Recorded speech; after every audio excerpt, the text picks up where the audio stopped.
Joining me now to unriddle this, Neil Sean, a UK media correspondent. Good to see you tonight, Neil. I thought it was interesting, that he said there was just no other option, and that he made it sound like they had been struggling over this for years. They've only been married for 2 years, right? Yeah, that's right. The problem is, Martha, really, is simply this. Harry's never been totally comfortable in royal life, believe it or not. But I think this has been accelerated since he got married. And what's happened really now, particularly in that speech, when you read the full speech, there's a bit of a side swipe to Her Majesty the Queen, because he's basically saying, look, this wasn't really my final decision. Well, no, we know what your decision was. You wanted it all your own way.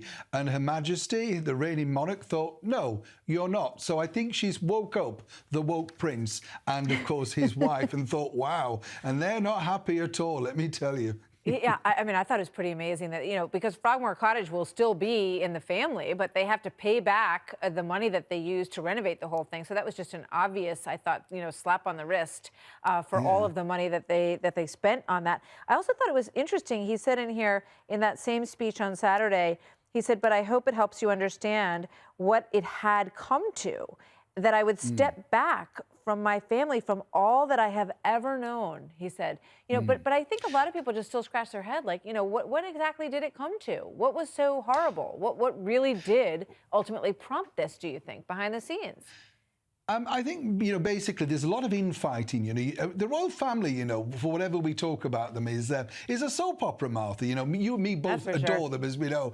And, there's a pecking order. And the bottom line is this. You cannot have William and Catherine, who are great, king and queen in waiting, but you can't have them doing all the hard graft and then having, someone from Suits popping back and doing a premiere when she fancies. It just doesn't work like that. There's a hierarchy that works, and Harry's further down the line. And I think, in fairness, Meghan probably didn't understand how the intricacies of royal life work, and that really was a slap down. I think the removal of the military was another thing that's really going to hurt Harry, and I think she's going to have to deal with that herself. That's going to be a big challenge for Meghan. I'm struck by how similar this whole thing feels to, Edward VII and Wallis Simpson.